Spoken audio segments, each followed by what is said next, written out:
Folks, Black Star Network is here. Oh, no punching! I'm real revolutionary right now. Support this man, Black Media. He makes sure that our stories are told. Thank you for being the voice of Black America, Roland. Stay black. I love y'all. All momentum we have now, we have to keep this going. The video looks phenomenal. See, there's a difference between Black Star Network and Black-owned media and something like CNN. You can't be Black-owned media and be scared. It's time to be smart. Bring your eyeballs home. You dig?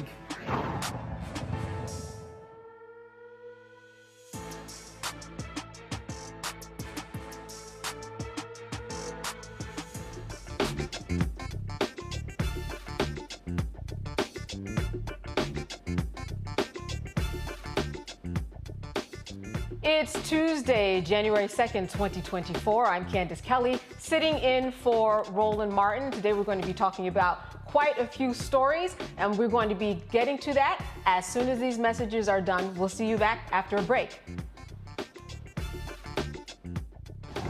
Whatever the miss, he's on it. Whatever it is, he's got the scoop, the fact, the find. And when it breaks, he's right on time and it's rolling. Best believe he's knowing. Putting it down from sports to news to politics. With entertainment just for kicks, he's rolling. It's on go, roll, roll, y'all. It's Roland Martin, yeah. Rolling with Roland now. He's funk, he's fresh, he's real, the best, you know he's Roland Martin.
A California woman called 911 for help, but she ended up getting shot seconds after officers arrived at her home. 27-year-old Niani Finlayson called the police claiming that her boyfriend would not leave her alone. Now, in the call, you can hear her begging for help, telling the operator that her ex-boyfriend would not keep his hands off of her. When Los Angeles Sheriff's deputies arrived, they kicked in the door after they heard screams coming from inside the apartment. It was seconds after entering the home that a deputy fired 4 shots at Niani, who had a knife in her hand. All of this took place in front of her 9-year-old daughter. The body cam has been released. And just a warning that what you're about to hear and see is disturbing. What is your emergency? Yes, hello. I need the police here. This man, he won't get out of my house now. And I already told him to get out of my house 1,000 fucking times. Stop yelling. Stop yelling. So who is he to you? His name is... He will not leave me alone. Ma'am, my question is, who is he to you? Huh? My question is, who is he to you? Well, that's all. No. Hello? Off of me! Get your ass the fuck off of me, man! He touching me! Hello? Hello? Oh, damn. Yeah, I need the police here right now. No, because he won't get his hands off of me, and I already told him 1,000 times. Ma'am, get his fucking hands off me. Ma'am, walk away so I can talk to you.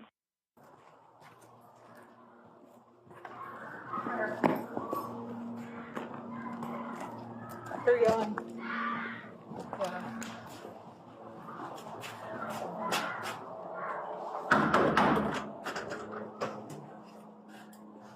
Can you see anything over there, something?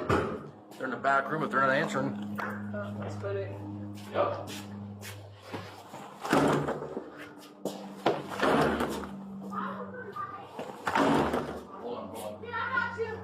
Hey, come out, come out. Yeah, I'm gonna stab him because he is my Hey, get the other track. Hey. He pushed me.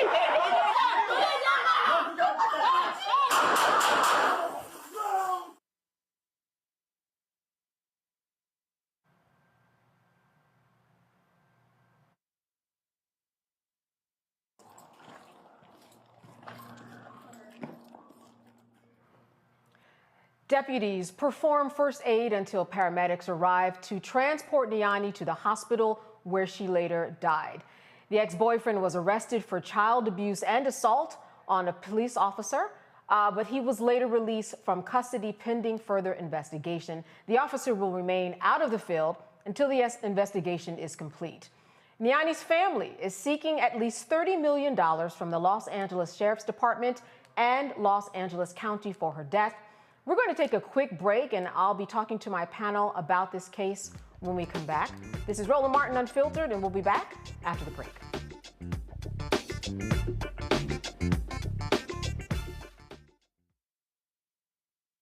A new year for a new you.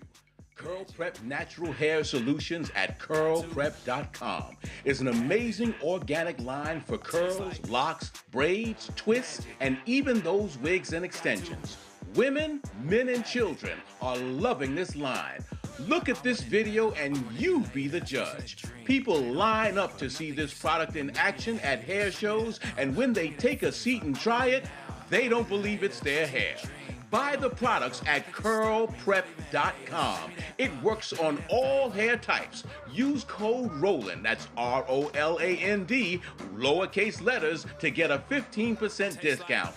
Parents, remove the ouch. You will love this system because you can comb the product through your child's hair with your fingers. Seasoned saints are loving the product. It's all at curlprep.com. Use code ROLAND, lowercase letters, to get a 15% discount. You won't believe it's your hair.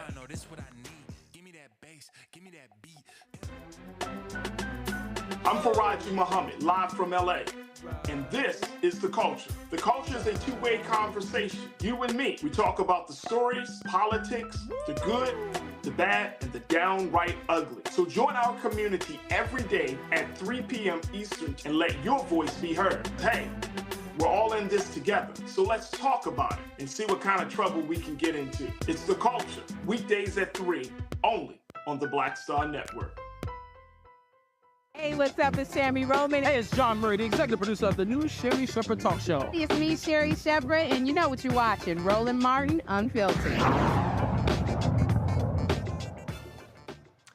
Welcome back to Roland Martin Unfiltered. I want to bring in my panel to talk about Niani Finlayson, the 27-year-old mother gunned down by a Los Angeles sheriff's deputy in front of her daughter after she called for help.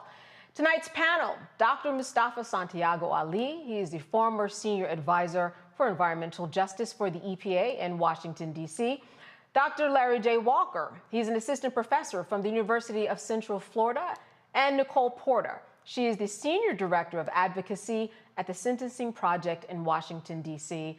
Thank you, all of you, for being with me today. You know, I want to start with you, Dr. Ali. It seems to me that in this situation, the police certainly had enough fair warning to know who was in danger and who potentially was not in danger, as she is the one who called for help.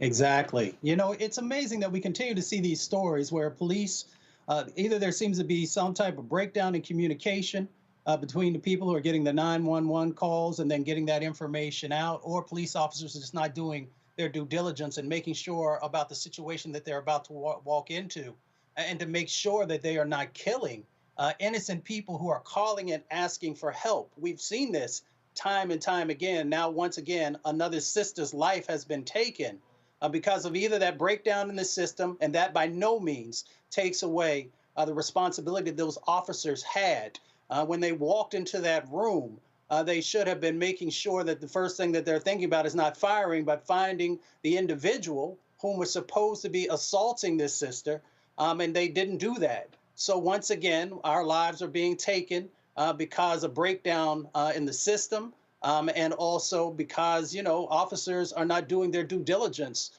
before they enter into that situation. Nicole, I'm wondering what you immediately saw or what struck you from the video here. I know for me, it was the fact that she seemed as if she was not a threat at all. I'm sure that's what they will be saying, but we just don't know what went on. What was your takeaway from this video? Just that it's a part of a pattern that's been going on in this country for more than 400 years. He didn't seem like a threat, but the reality is that policing is a broken system, and there needs to be other options in dealing with domestic violence and helping to mediate conflict.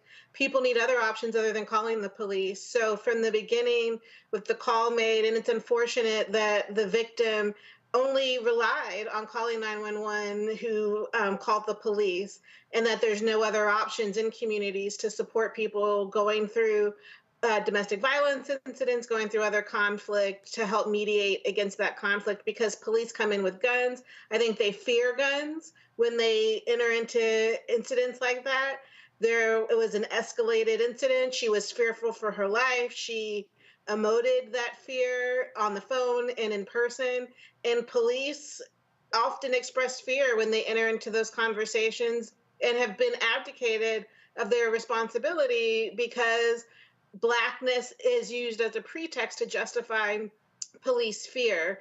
It's unjust. That in and of itself is unfair, but that's a reality of us living in a white supremacist country that's predicated on racial caste. It's an extension of policies that have gone on for centuries in this country. And to fix that, we need to build infrastructure outside of policing so that people like the victim have other options. And thank you for making that point, because the infrastructure outside of the police system, I think, is what's key here. And de-escalation, Dr. Walker. In this situation, I know that there are various counties, cities across the country who have added different people onto their forces in order to deal with situations like this. And I think that is what was missing here. And I'm wondering if you agree. Yeah, I think that's a really important point. And listen, these videos, we've seen far too many times, as my colleague just highlighted. And you're right, some jurisdictions, usually because an incident like this occurred, have, utilized various other, services, individual social workers, et cetera, to kind of address some of these, to de-escalate some of these issues. I want to note that I think it's really important relating to intimate partner violence and Black women, that Black women are more likely victims of intimate partner violence and also likely to be killed as a result of intimate partner violence. So I think that point is critically important for context of this conversation. The other thing is in terms of how Blackness is policed in this country. We have this conversation on this show numerous times about how Black people aren't given the grace of just having a basic conversation. Listen, if that officer was properly trained, the first thing he would have done is, instead of entering and firing a few shots, he would have contributed to the conversation, trying to figure out overall what was going on. And certainly that she was the victim should have been relayed to him and his colleagues as they entered that building. But he didn't even engage in her in basic conversation about, like I said, de-escalating it, talking it out, talking it through. He shot immediately. And while, the $30 million lawsuit, for a lot of people watching, it seems like a lot of money, you have a person who was a victim of intimate partner violence who was murdered, and then you have a child who is traumatized for the rest of their life. And this is just not an acceptable outcome, and my condolences to the family for the tragedy. That is normally what happens. A police officer goes into a situation like that, de-escalating by separating the two parties. Obviously, she was the one who was scared. She was the one who actually made the call. What I saw, Dr. Ali, here was that they didn't believe her. In other words, they got the call. When they came, they looked at the situation.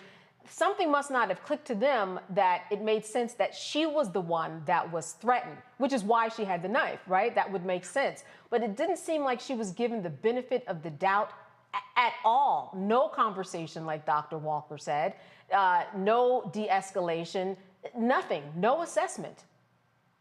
What's the continued dehumanization of Black women in our country? They did not see her as someone who was in need. They saw her evidently as a threat because they were quick on the trigger. And, I have worked with law enforcement. I was in the enforcement division of a former agency that I worked at. So we all know what the protocols are in these situations, and they did not follow the proper protocols. If you have, other folks who are with the National Organization of Black Law Enforcement Executives or others who come on and would share, they would tell you, the first thing you're supposed to try and do is de-escalate a situation. If you know that there is a domestic violence situation that is happening, then you want to make sure that you're separating folks and that you have the opportunity to just kind of, bring the temperature down inside the room. To shoot that quickly and to have a child that was also there, that shot could have ricocheted and hit that child. There are so many different things that could have played out. So one, I know folks are going to evaluate, what happened in this situation. Hopefully, the police force there is also going to make sure that they're doing a better job, not just on training, because we always go back to training, and training is important.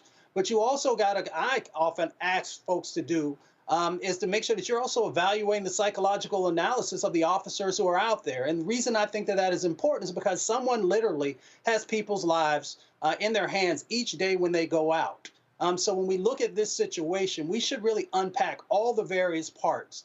Yes, that sister's life is taken. She can never get it back. Yes, her daughter saw her mother being killed by police, so she will probably never, ever trust law enforcement again.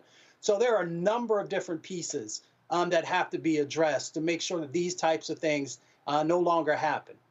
Dr. Lee, I wanted to stay with you for a moment because you mentioned certainly your experience with police officers. Where right in this video do you think specifically things went wrong? What struck you? Certainly we know the shooting, that was wrong. But at what point they came to the home, what should have happened? Well, they should have made sure that, one, they surveyed the room. The other thing they should have did right at the beginning is, they should have made sure that they got her out. But I understand her going back in because she wanted to make sure that her child was protected because, I'm not saying that it was going to happen, but, the person who evidently assaulted her could have, and who assaulted the child based upon what has been shared, could have also, he may have picked her up and used her as a hostage or those types of things. So the first thing that they should have done is to make sure that they're actually surveilling what's going on there in the room. And then as soon as they saw her, they should have said, ma'am, come here, and make sure that she comes out so that they could ask the question, is there anybody else in the room? Of course, she would have said who those individuals are. And then the next thing is to make sure that you get that child out of the way of harm also as soon as you go into that room. So the first thing should have not have been about taking that shot. It should have been making sure that that child is out of the room. The second part should have been also making sure that the mother was brought outside, and then you enter into and figure out if you have a hostile situation or not. Nicole, what do you think the takeaway is from all of this for women across the country, so millions who are in domestic violence situations, who count on the police in hopes that they will help them? I know that this video might in some way be an aberration when it comes to domestic violence, but it certainly is representative as to what could happen. What's the takeaway that you are getting from when you see a video like this? I mean, it's disheartening and frustrating, and it's an example of why people distrust the police, particularly those most policed, who are over-policed, those in Black and brown communities across this country. The takeaway is, particularly if you're suffering from domestic violence, is what other options are there for you? And it's frustrating to know that if you call the police, you are at risk of succumbing to police violence yourself. And that is literally what's at risk anytime somebody calls 911 or the police. It shouldn't be that way, but that's a reality of this country, given incidents like this one and other incidences that we've all been made aware of. I think that the defendant, the one who's now deceased, and her daughter, particularly her daughter, will have years, if not the rest of her life, to deal and recover from the trauma that she witnessed. And so many people experience trauma when coming in contact with law enforcement. So what are the options? What are the key takeaways? We need more solutions. We need ways to address conflict, particularly between domestic partners, people suffering from domestic violence, other kinds of interfamily violence, there needs to be other options out there other than relying on the police, because literally a call to law enforcement can result in a fatal outcome, if not just the traumatizing experience of arrest in and of itself. There's a lot of people who come in contact with law enforcement, they don't end up dead, but they end up traumatized for the rest of their life. And so there's a spectrum of what can happen to you when coming in contact with law enforcement. And that's why calling the police is often comes at risk. Dr. Walker, the family wants to file a $30 million lawsuit. In addition to this, we just have the fact that we have a young girl who is without a mother. And I'm wondering for you, what you think about this police officer not exactly being fired or suspended, but he is out of the field, is how it was put. And, out of the field, on desk duty, however they describe it. And listen, part of this is also the CBA collective bargaining agreement that, jurisdictions have in law enforcement. And we understand there is a due process. But I don't know if there's a clear case of an officer completely not following the guidelines that he's, training he's supposed to receive, and traumatizing the victim and her daughter twice. Obviously, the issue we talked about, the intimate partner violence, but the mother being killed, murdered, and then the daughter, as you said, alluded to, having to deal with this trauma for the rest of her life. There is no amount of money that can bring her mother back, or obviously she needs years of therapy. But there was no. How can you ever close that gap? To issues relating to law enforcement mistrust, issues relating to trusting authority figures. We could keep going on and on and on. But the bottom line is there are other issues, underlying issues relating to racial bias. And we know that Black folks, when you call law and when they have an interaction with law enforcement, regardless of the circumstances, Black people are far more likely to be killed than whites. All right. Well, it will certainly be interesting to see what this police officer's defense is in this situation. Roland Martin Unfiltered will be right back after this break. You're watching the Black Star Network. Grow your business or career with Grow with Google's wide range of online courses, digital training, and tools. Gain in-demand job skills with flexible online training programs designed to put you on the fast track to jobs in high-growth fields. No experience is necessary. Learn at your own pace. Complete the online certificate program on your own terms. Stand out to employers, get on a path to in-demand jobs, and connect with top employers who are currently hiring. Take one professional career certificate program or all 6. Earn a Google Career Certificate to prepare for a job in a high-growth field like data analytics, project management, UX design, cybersecurity, and more. All professional career certificate programs must be completed by December 31st, 2024. Scan the QR code to complete the application. There are 1,000 scholarships available. Grow with Google and J. Hood and Associates. Be job ready and qualify for in-demand jobs. On a Next, A Balanced Life with me, Dr. Jackie. People can't live with them, can't live without them. Our relationships often have more ups and downs than a boardwalk roller coaster, but it doesn't have to be that way. Trust your gut. Whenever your gut is like, this isn't healthy, this isn't right, I don't like the way that I'm being treated. This goes for males and females. Trust your gut, and then whenever that gut feeling comes, have a conversation. Knowing how to grow or when to go. A step-by-step guide on a Next, A Balanced Life on Black Star Network.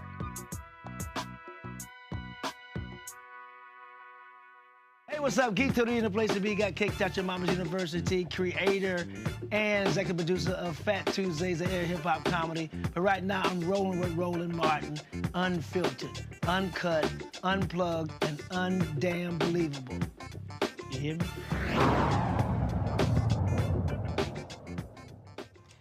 Embattled Harvard University President Claudine Gay resigned from her position as leader of the prestigious Ivy League school today, following weeks of campus turmoil that included plagiarism accusations and backlash over her anti-Semitism testimony.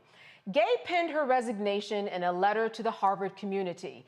The Crimson reported that her decision to step down marks the end of the shortest presidency in the university history.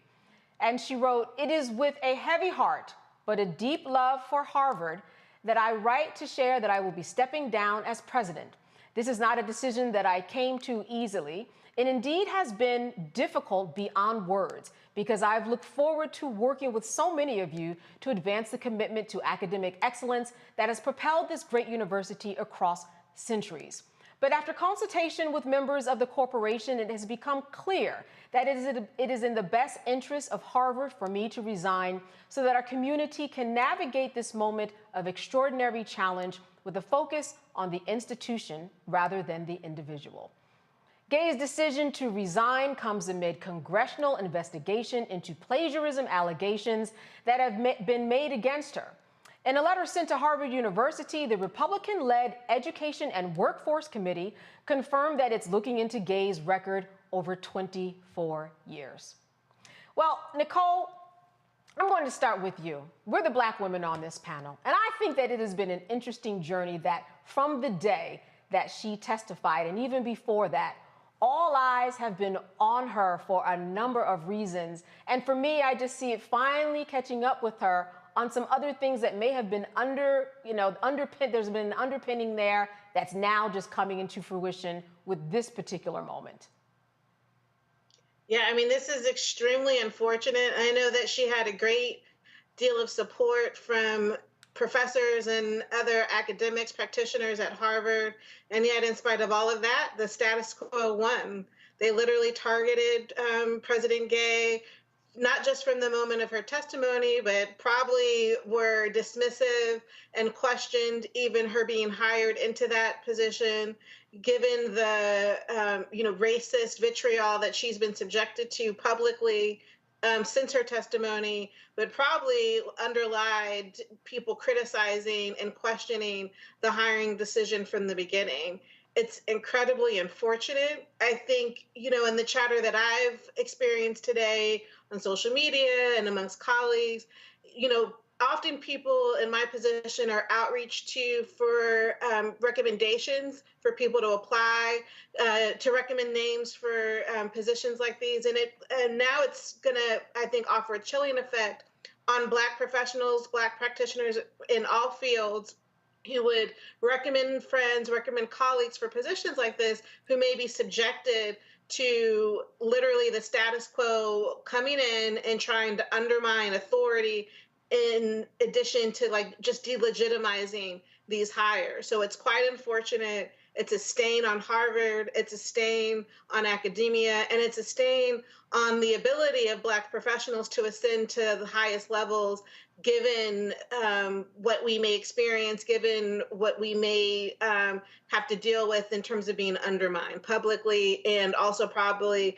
behind closed doors as well. Right. And Nicole, I actually want to stay with you because often what happens, and you touched upon it a little bit, is that once a Black person is in this position and then they're removed, well, the precedent becomes kind of sticky there in terms of, well, do we hire another one? And that's generally how it's looked at when we are dealing with African Americans in these high positions such as this one. Such a challenge, right? I mean, she was the first Black woman president elected or hired to lead Harvard. There's such celebration when the announcement was made. And I mean, this is just such an unfortunate turn of events. And I think doesn't surprise many people who've seen this in other fields, seen this in lower profile organizations. And it's just a reminder of what people can experience if they do choose to take on positions like this, if they do choose to break those glass ceilings, break down those barriers. I mean, many people have succeeded, but it also comes with risk. I don't even want to think too much about the emotional turmoil that Professor Gay has probably experienced over the last many weeks. And I just hope that she's taking care of herself. I hope that her support network is embracing her and helping to take care of her, because I'm quite sure that it has been quite a journey for her. And it's unfortunate to see her resignation today. I know that she had a great deal of support, and she'll continue to need that support depending on where she goes next. Yes, absolutely. And speaking of support, Dr. Walker, Harvard Corporation, I mean, unanimously, they supported her. But at this point, when we look at those who did testify in front of Congress, what was it, Michigan and UPenn, was it Michigan? Yeah, those particular presidents, none of them fared well. And when they answered that question, let's start there. But I did have a feeling that people were going to begin really looking into her, and they have, and now it's reached all the way up to Congress. Yeah, so I had some thoughts on this as someone who's black in higher education at a large, predominantly white institution. So let me start that, first of all, that as a former congressional staffer whose boss was a ranking member on the Education Committee, the idea the Education Committee would ever look into something like this is unprecedented. And I know we don't like to use that word, but it would never happen if this was someone who wasn't a black woman. Let's be clear about it, at Harvard University. And I got to be honest with you, I didn't feel what I describe as righteous anger this evening, which is reflected in many of the black folks who work in higher education and that I've communicated with and also saw on social media. So this is a witch hunt from the very beginning. And I think this highlights a few things for black people, whether in higher education or at other industries. And then, first of all, we've been told historically that, the goal is American exceptionalism.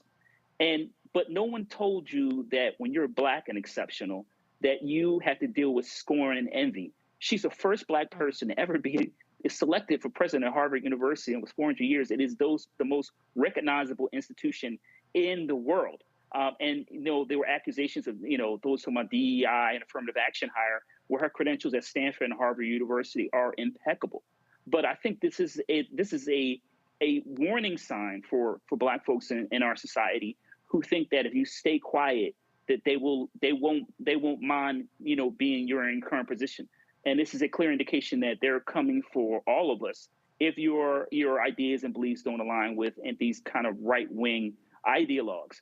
The other thing I want to highlight is that, in my opinion, as an academic and also as a black man, is that this idea of the United States and this idea of truth, in my opinion, that the truth that we're usually associated with, what's important, is dead in America. Let me and I'll tell you why. What's really happening right now is that we're losing the propaganda war. And so truth does not matter. What matters is who controls the agenda. We know Chris Rufo is the one who led this fight and telegraphed several weeks ago on Twitter that he wanted to have her fired from her position. So let me remind those who are watching again today that this is a propaganda war. Yes. And if you think that strictly telling the truth will be enough, they will eventually come for you also.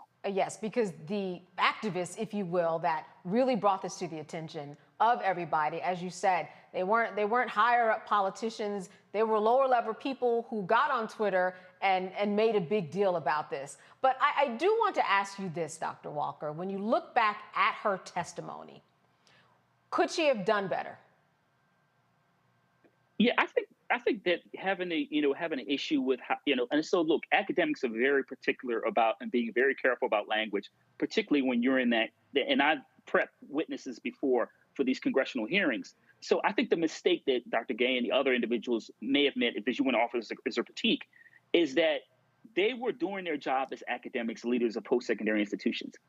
But once again, that hearing was a propaganda, was part of an overall propaganda to put out on various platforms to highlight why these institutions aren't welcoming or et cetera. So while they went in and they were properly prepared, what I don't think they understood is that the members of Congress were looking for sound bites. And so once again, this continues this idea when I talk about the difference between propaganda and truth.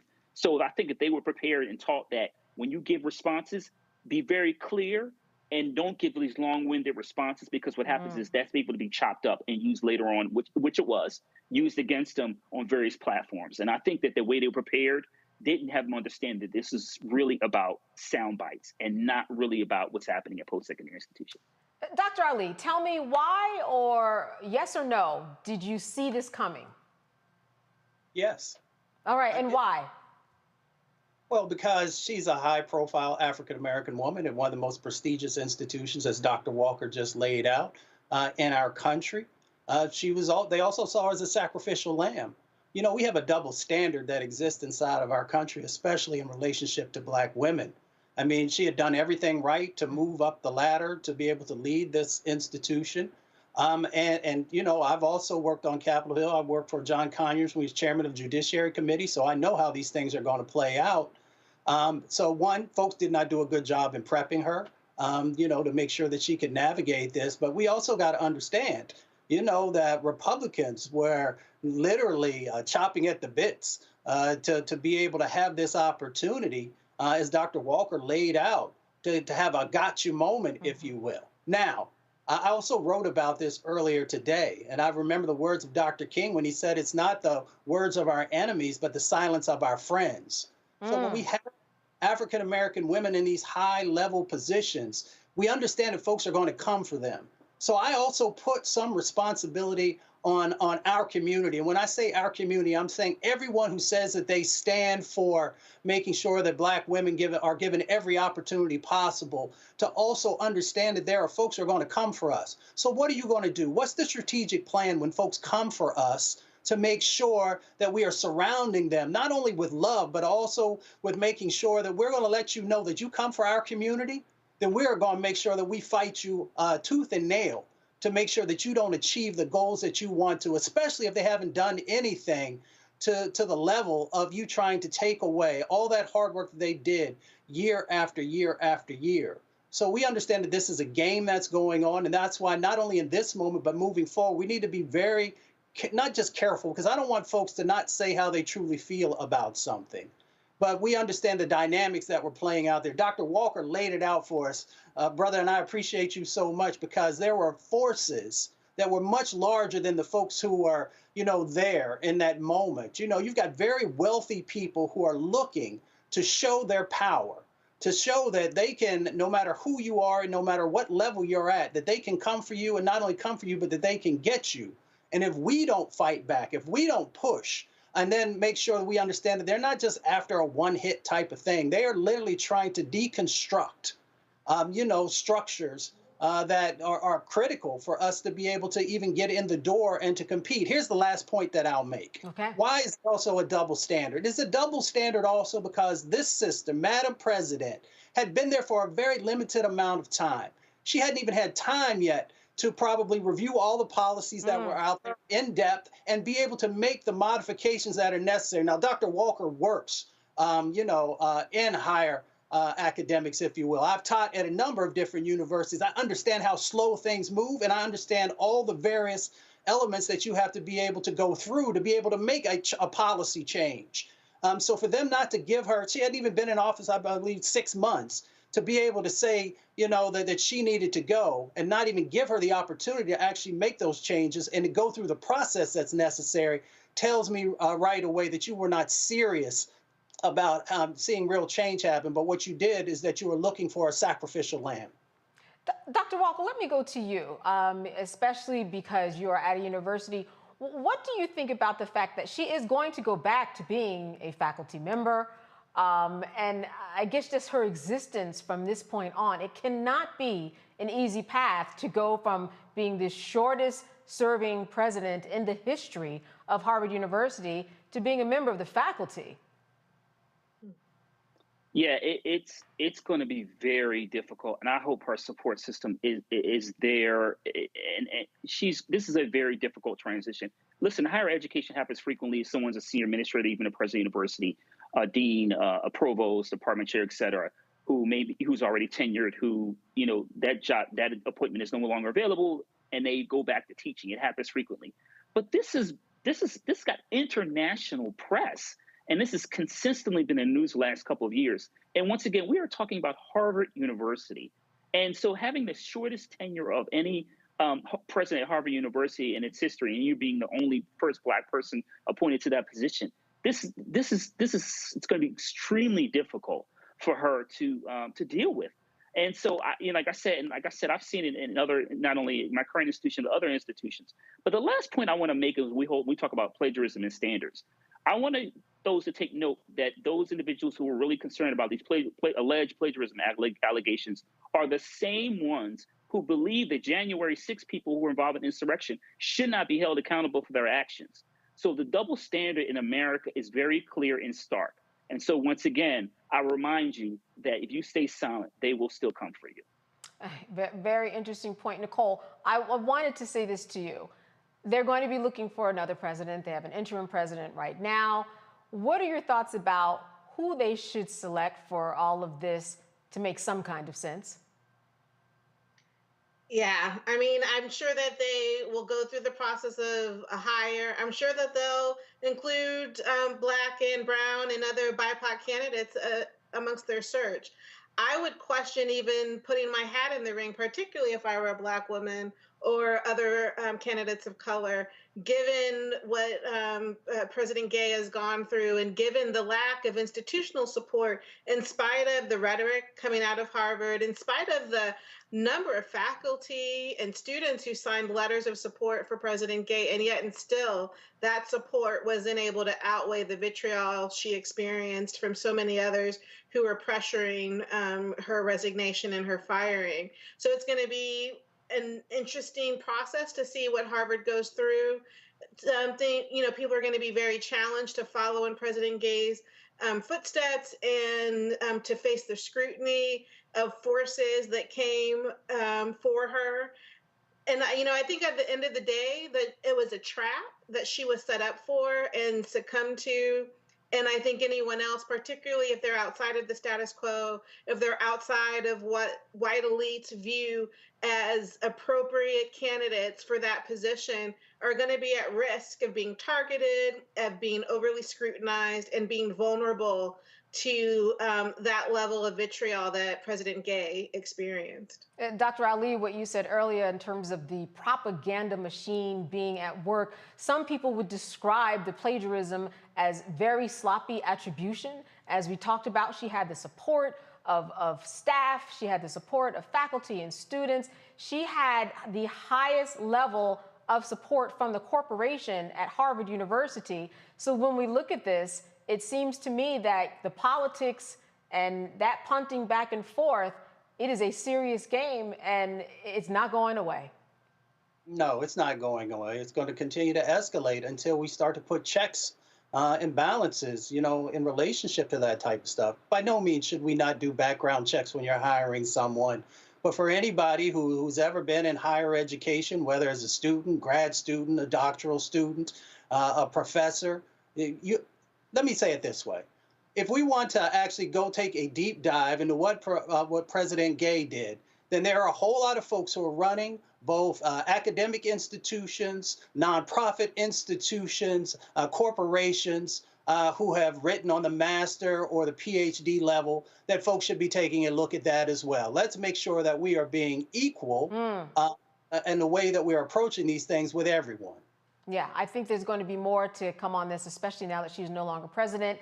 It'll be interesting to see what she says when she is interviewed in terms of what was going on behind the scenes when all of this unfolded. All right, Roland Martin Unfiltered. We'll be right back right here on the Black Star Network. Stay with us.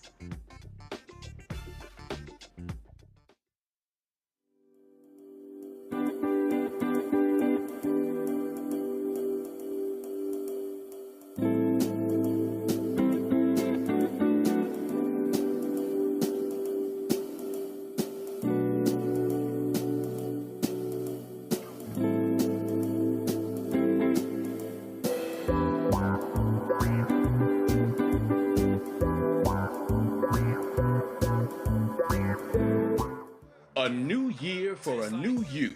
Curl Prep Natural Hair Solutions at curlprep.com is an amazing organic line for curls, locks, braids, twists, and even those wigs and extensions.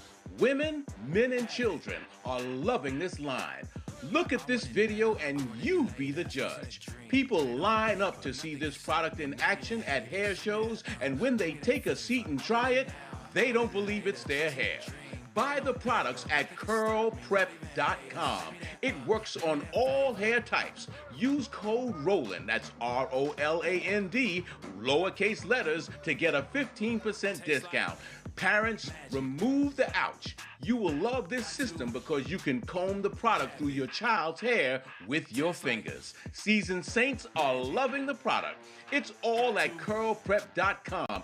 Use code ROLAND, lowercase letters, to get a 15% discount. You won't believe it's your hair.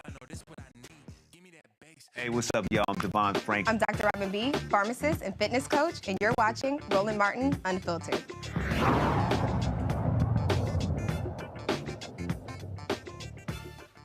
Nearly Nearly 10 million workers will see boosts in their paychecks this year. As of January 1st, the minimum wage in 22 states and at least 40 cities and counties across the country will be $15 or more. Maryland, New Jersey, and most of New York State, except New York City, Westchester, and Long Island, all of which have already had $15 minimum wages in place, and where the minimum wage is increasing to $16. The state-level increases come as the federal government held the minimum wage firm at $17.25, despite increased cost of living and rapidly growing housing costs. Over the years, Congress has debated about increasing the minimum wage to $15 per hour, all to no avail. Some lawmakers are pushing for the minimum wage to be increased to $17 by 2028. Dr. Ali, well, this is some good news. I mean, will this raise people out of poverty the way that we are seeing in the headlines? That is supposed to be the goal of this, but a lot of people cannot live still on this particular number when it comes to minimum wage. We know that about 6.9 million people, if we made sure we had a $15 minimum wage, would be lifted out of poverty, 2.9% lower sets of folks that would actually be in poverty. But we also got to understand that $15 in New York is not the same thing as $15 in Jackson, Mississippi. So we got to, make sure that we're understanding the sets of dynamics that individuals are dealing with. When you go into the grocery store now, milk's $5, $6 a gallon, bread $4. And, we can go down the laundry list of things where families are trying to figure out how to keep the lights on and how to put food on the table. So this is a step in the right direction, but it has to be the floor. And we've got to continue to understand that there are greater sets of needs. We also got to understand the dynamics of why some folks have voted against this, because they understand that if people have closer to actually having some disposable income, that some of that, there's a bit of freedom that comes with that. You got folks who are trying to make decisions sometimes of being able to vote in some of our most restrictive states or go to work. So they can't take a day off from work because of the limited amount of money that they're making. So we just need to understand the fullness of why people had the fight for 15 and understand that it is much bigger than just the $15. It is about actually allowing people to have an opportunity to live and to breathe and to get that foot off their chest. Mm-hmm. And it is all about the freedoms, Nicole, when we talk about an increase of $1 or $2. From what you hear from people in your circles and just from having your feet on the ground, does this type of an increase make a difference for those people who who are in most dire need? It certainly can for many. It is certainly a move in the right direction. And yet for many in high-income neighborhoods, it's going to still be a challenge because the cost of living is even higher, and raising the minimum wage to those levels won't meet those needs. But it is important. These are important campaigns to fight for. These are important gains to experience and achieve, particularly for folks who've been dealing with low incomes. And so it's going to help, but it doesn't go far enough, particularly in cities like New York, cities like DC, where the cost of living is so high. This is a country that there's such inequity, and it varies from neighborhood, it varies from zip code to zip code. So there's a great deal of work that needs to happen, not just increasing level of income, but also guaranteeing work, guaranteeing income, and then also supporting quality housing where people can live and thrive. So there's a great deal of work needed to be done to redistribute resources to make sure that everybody can benefit from the American dream, but certainly increasing the minimum wage is a step in that direction. Dr. Walker, a lot of people are doing the math. Like Dr. Ali said, that extra money goes a lot longer in Mississippi than it does in New York. When we talk about blacks, reverse migration back down to Atlanta and Mississippi, I would imagine that there's some people who are putting pen to paper tonight for this all to make sense. Yeah, absolutely. And listen, this minimum wage increases are really important, particularly considering how high the cost, as my colleagues highlighted, in terms of purchasing food. But I think a couple things. These states need to go even further. And I know states like Maryland are quite progressive, as someone who formerly lived in the state, is also in terms of we need to connect that with also childcare. So increase the minimum wage, increase support as it relates to childcare, and also as it relates to issues relating to healthcare costs and also housing. We need to really make sure all these issues are connected in terms of addressing them.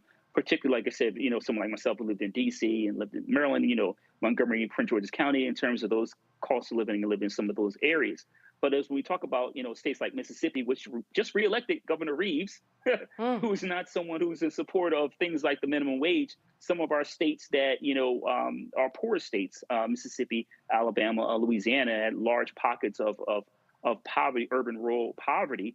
We need to make sure that those individuals, leaders in those states, increase their minimum wage to make sure that those states no longer fall at that bottom quarter of all those, those things are important, right? Education, Black infant mortality rate, all those other issues, cancer, et cetera, all those other indicators that, impact in terms of how long you live. Dr. Ali, I want to wrap with you. When we talk about increasing the minimum wage, we're talking about an overall shift in the economy. Can you explain to our viewers how this can impact just the economy as a whole, and it might trickle down to a lot of people even if this minimum wage doesn't affect them?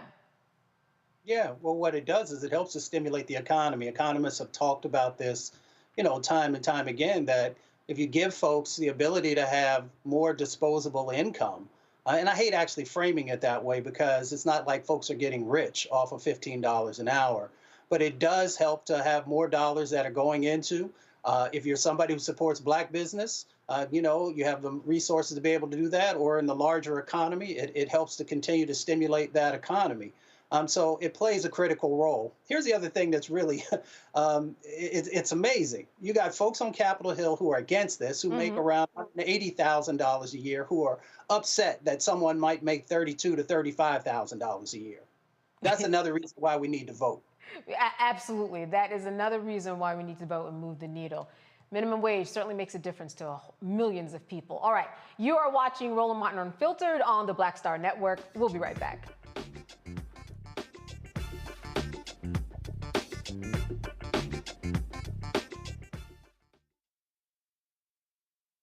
Grow your business or career with Grow with Google's wide range of online courses, digital training, and tools. Gain in-demand job skills with flexible online training programs designed to put you on the fast track to jobs in high-growth fields.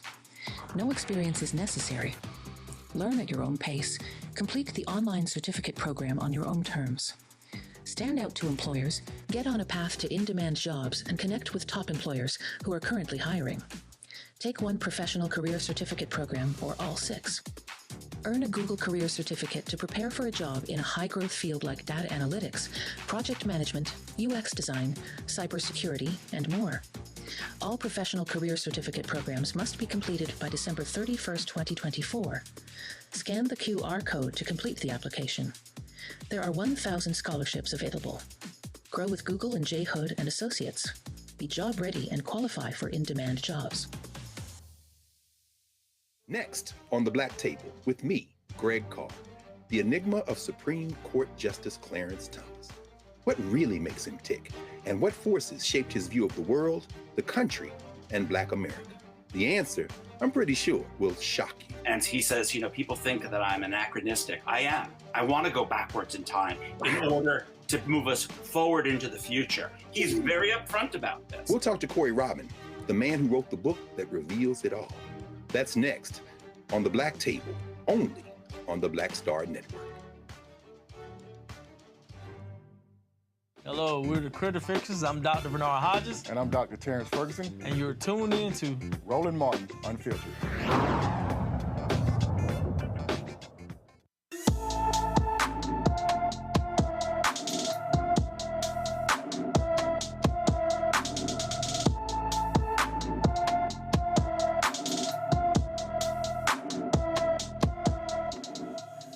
Artrius Brown has been missing since December 30th, 2023 from his Memphis, Tennessee home. The 15-year-old is 5 feet 8 inches tall and weighs 150 pounds and has black hair and brown eyes. Artrius Brown was last seen wearing a black shirt and black pants. Anyone with information about Artrius Brown is urged to call the Memphis, Tennessee Missing Persons Bureau at 901-636-4443. All right, moving on. A federal appeals court temporarily delays Mississippi officials' from creating a state-run court in part of the majority Black capital city of Jackson, which was supposed to start on Monday. The ruling came just before U.S. District Judge Henry Wingate dismissed requests to block the Capitol Complex Improvement District Court in a ruling filed late Sunday. The U.S. Fifth Circuit Court of Appeals granted a temporary administrative stay, blocking the court's creation until at least January 5th. The Capitol Complex Improvement District Court will have the same power as municipal courts, which handles misdemeanor cases, traffic violations, and initial appearances for some criminal charges. People convicted in most municipal court face time in a local jail. Those convicted in the new court will be held in a state prison near people convicted of more serious felony crimes. Dr. Ali, I wanted to start with you because here's a situation where the people do not have the power in terms of selecting those people in charge in the court system. When you know how important it is to have the right people in power, whether it's the DA, the prosecutor, to make things work for you, especially if you are a person of color. Mississippi and other cities, you'll find that people's vote is equated with being able to have the individuals that you want, whether they're your judges or a number of the other positions that are a part of the judicial process. So then you have to ask the question, well, why not in Jackson? Why is it that in Jackson you feel that you have the right to then put a different system in place to be able to choose? You'll have someone there from the state government, from the governor's folks, who will be choosing the individuals who will sit, like you said, there on the courts. And what's the difference between there and some of the other locations? Well, of course, it's because Jackson has one of the largest Black populations that are there. So we have to understand the game that is being played in Mississippi, but you also have to understand that this is a game that has been going on in Mississippi for, a couple hundred years. And that's why when you have a state that has the highest level of Black folks who are able to vote, why they have all the restrictions that they have in place. So this is just another one of those restrictions that is tied to a long set of systemic sets of actions and racism that's been going on in Mississippi for quite a while. Nicole, make this make sense to me and the viewers as to why this would take place. It's halted for now because a lot of eyes are on it, but how does this make sense, especially for someplace like Jackson? I mean, it is part of a long game around the status quo trying to overtake Black-led communities. I mean, not only does Jackson have one of the largest Black communities, one of the largest Black populations, but there's been intentional work since the 70s of Black folks moving to Jackson, working to assume political power in the locality, as part of a utopia, if you will, around Black governance, around Black leadership. So in the heart of Mississippi. So Mississippi white elites taking over Jackson is part of their effort to counter that, to recounter the Black power movement in Jackson, amongst the Black residents of the state. And it's not just present in Mississippi, but what they try in Mississippi might come to another state, might come to my home state of Texas, might come to other states throughout the South, if not other localities and jurisdictions around the country. I mean, there's also experiences around this in states like Michigan. If you look at Flint, if you look at the interest of state lawmakers to overtake localities, particularly Black-run localities in the Midwest. So it's not just about Mississippi. These examples, these incidents might be trial runs, might be examples of white governance trying to overtake Black-led communities around the country.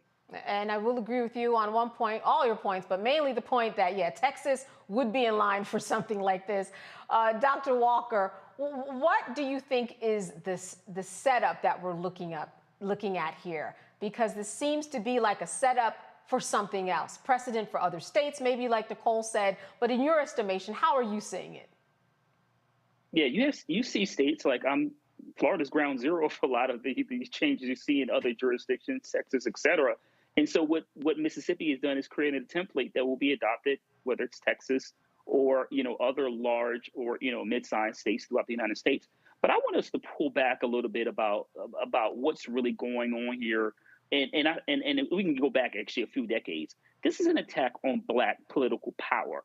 More importantly, in my opinion, this is a direct result of the Great Society programs in the 1960s, particularly the Voting Rights Act. And once again, this is connected to diminishing Black political power in one of the blackest states in the country.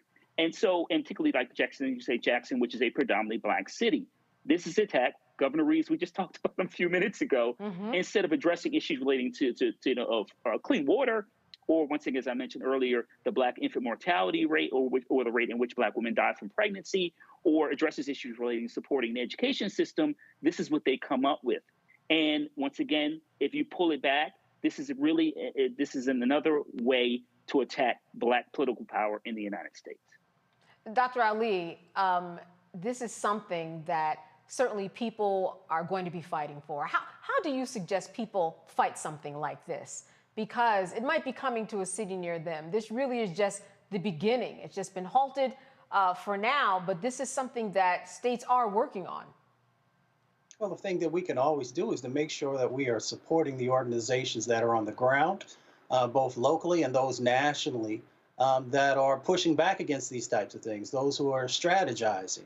This is incredibly important also when you look at what's going on right there in Jackson, and understanding the dynamics in Mississippi with the felony disenfranchisement set of actions that they've had.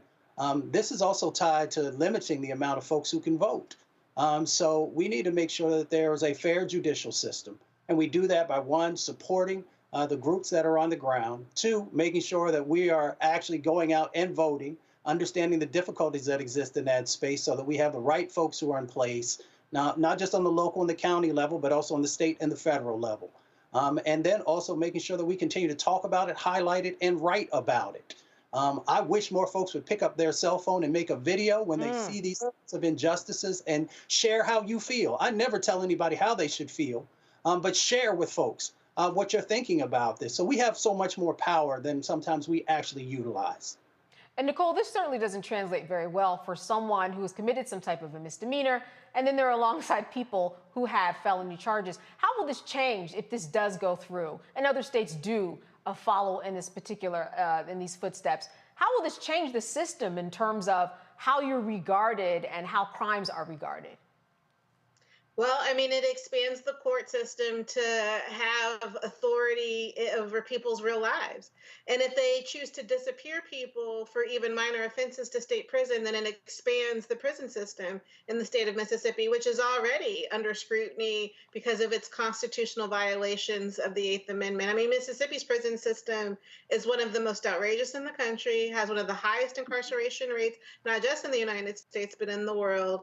And yet here, if this court is allowed to be established, it would expand the ability to send and disappear people to prison for even minor offenses. So that is definitely a step in the wrong direction. It is an attack on Black political power and Black agency, Black thriving, not just in Jackson, but in Mississippi. And it also suggests it could be a template for other Southern states, but also across the country. So there is no need to expand the level of courts to disappear people to prison, given the highest rate of incarceration that the United States currently has. In fact, we need to be moving in the opposite direction to help readjust, recalibrate what can send people to prison many times for too long sentences, and really take prison off the table for a range of experiences that people get sent to prison and jail for in the United States that they just don't simply get sent to prison and jail for in other parts of the world. Yeah, and Dr. Walker, I think one of the things that's interesting here is that you have people who they said they would be serving alongside those who committed more serious felonies, even though their crimes might have been a misdemeanor. Seems like a setup for those people who might be in a situation. I'm not sure how it will play out, but it could play out where your record looks a little differently when you go out into the world if you go through this particular system and how your record is reflected in the world.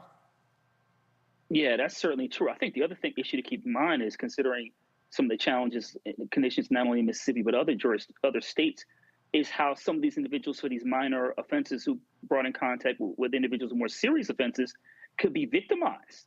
That's not discussed enough in terms of the criminal justice system in terms of how individuals are victimized, and then they come out and they victimize other individuals because they've been traumatized. But I think that your point about, the stigma associated with, this new system, I think the other thing I want to add is about the idea of, obviously this was signed into law and then, it's going through the courts, is that we have to keep in mind that I thought it's all about, states' rights. I mean, not just states' rights, but individual control at the local level. So if it's about control at the local level, then you wouldn't need this new court system. But this proves that it's not about that, right? This is about, once again, diminishing Black political power and also putting Black folks in positions where they're more likely to be victimized and come out and maybe reoffend and, impact other individuals in their community and continue a cycle. So once again, it's not needed, but once again, it's not really about local control as we always hear about. This is about maintaining a system where Black folks continue to be oppressed. And Dr. Ali, I'm going to close with you. What does it mean? How does it translate when someone does not have that local control and it goes into the state? What does that do to a community, and what can its reverberating effects be on the people who live there? Oh, as soon as you start losing power, it often grows and metastasizes. It strips hope away from folks who live there, that they no longer have autonomy over the decision making that's going on. It tells somebody, does my vote really matter if someone can just come in and do these types of things?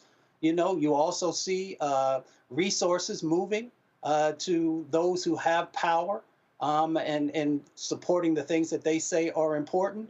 So we've seen it, as was raised earlier. You saw it in Flint, Michigan. You saw it in Washington, D.C. when Congress took over the city at one time. There are a number of locations across our country where we've seen that when you start to take away Black power, that it also follows that resources are going to begin to wane also, even when there's very few in many instances already there. All right, let's go on to some other news that has to do with migrants being dropped off. Hundreds of migrants were dropped off in New Jersey over the weekend to evade New York restrictions aimed at curbing the surge of arrivals in the state. Officials in New Jersey say that at least 13 buses from Texas and Louisiana have arrived in the state since Saturday, ferrying about 450 migrants.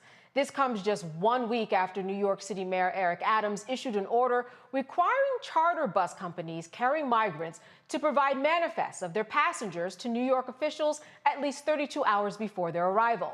New York City officials say they have received over 14,700 new arrivals within the last month. If you recall, Texas Governor Greg Abbott sent migrants to his state to Democrat-led from his state to Democrat-led cities in a protest against President Joe Biden's immigration policies. Listen, Nicole, when we look at what is going on with the migrants, it seems as if we are running out of options here. Now we've got, different people skirting the rules to try to get migrants into New York. We've heard so many reports about what is going on in Midtown, in the hotels, and where the migrants are being held and how they are impacting the city. What do you make of this kind of circumvention of the law that happened in New Jersey? This is an issue just full of hypocrisy and contradictions, like many of the other issues that we've already touched on today. The reality is, in red states, like my home state of Texas, I already mentioned that once today, this is an ongoing issue because people in that state benefit from the migrant crisis. They benefit from people crossing the border, seeking employment, and willing to take lower wages.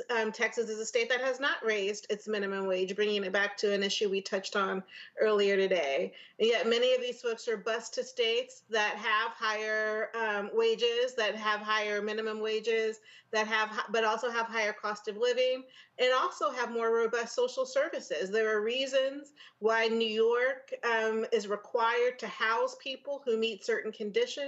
And so those services attract people who are in need of services, particularly border crossers. The same can be said of other blue states with better services, better social service infrastructure, as a counter to states like Florida and Texas and Arizona, who have not built out their social service infrastructure to welcome border crossers and to also embrace residents of those states who suffer from low incomes and who suffer from other economic insecurity.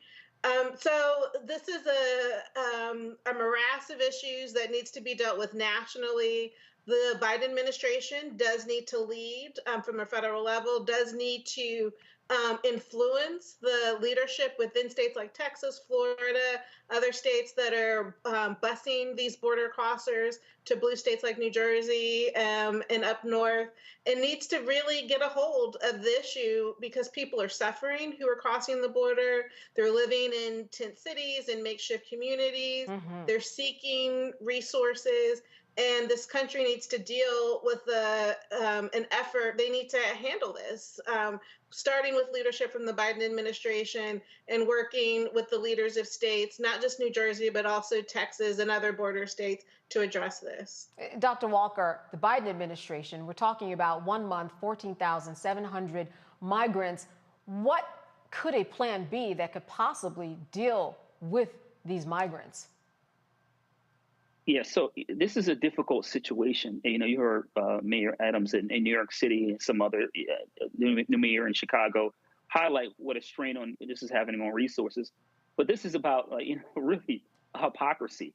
Governor Abbott is using these people as pawns and cares little for their long-term benefit. We have a broken immigration system. And listen, as a former congressional staff, this is a bipartisan issue. The problem is particularly Republicans, is that they're not really any policies that they want to implement. They want to make sure that the individuals who want to come to this country don't look like the current demographics in states like Texas and Florida. Let's keep it. Let's be clear about what this is about. And so, if you really are interested in comprehensive immigration reform, now look, we may before the break, we heard that the Biden administration may be willing to give up on certain policies in terms of addressing the challenges at the border. But this is not really about, making sure these individuals have an opportunity to go for a judge and have the right to become U.S. citizens. I want to also add, when it comes to our agricultural industry, that the majority of those individuals often are migrants. And so if you like having a variety of products at the supermarket and things that you have on your dinner table that we like, that we think are fresh, I will remind you that this country cannot operate economically without those individuals, these migrants that Governor Abbott is treating like pawns in a political game.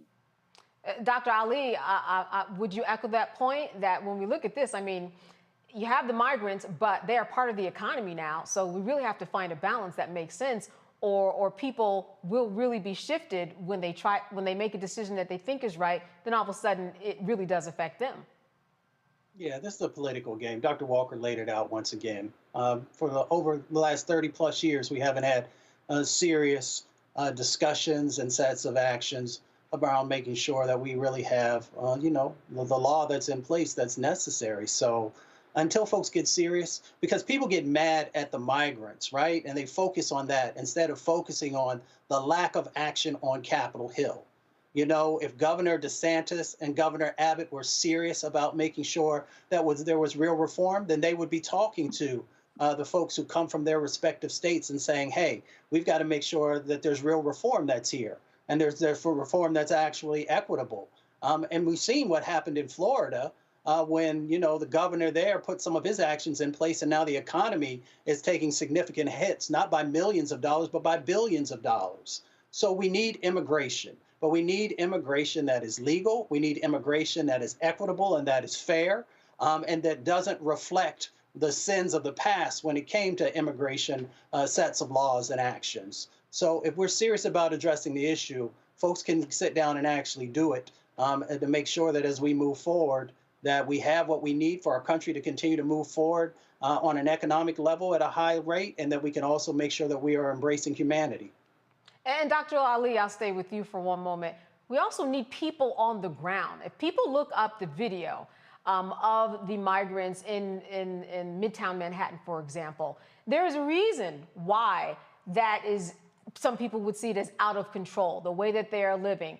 No one is there to actually manage. It's just as if they were dropped off, given a place to live. You cannot do that with thousands of people and expect everything to go well when they're living on top of each other. More oversight, more people need to be involved in the process. They do. I mean, from the enforcement side of the equation, but also from the humanities side of the equation to make sure that there's a real comprehensive plan and set of actions. I've worked in over 1,000 communities across our country. I've been from border to border. I've worked on the border. I know that there are communities across our country who are literally trying to get people to come there because their communities are dying and when I say they're dying, it's because, the populations have continued to shrink and shrink and shrink. So if we actually had a true comprehensive strategy, we would make sure that folks are going to the places and spaces where folks actually need them. And we'd make sure that we put the safety net in place. That doesn't have to take away from all the hard work that so many folks who've been in this country have been doing, decade upon decade, sometimes century upon century. We have enough room, we have enough know-how to make sure that we made this work. But folks don't want to get the politics out of it because it helps people to be able to raise money. It helps folks to be able to keep a spotlight so that they can, create these chaotic situations that we see playing out on our TV screens. So once we decide that we truly want to make sure that this is being addressed, there is the know-how to make it possible.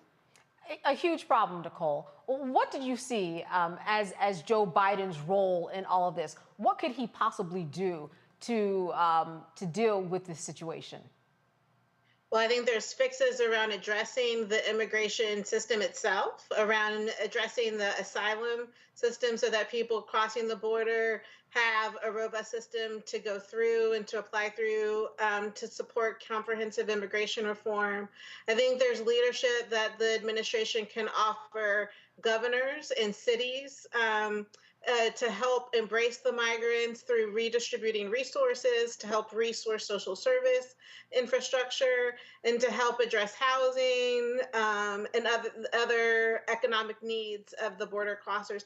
And given that this is a shared issue, clearly there are services that migrants need. Those also need to be a part of robust conversations that can help other residents of cities.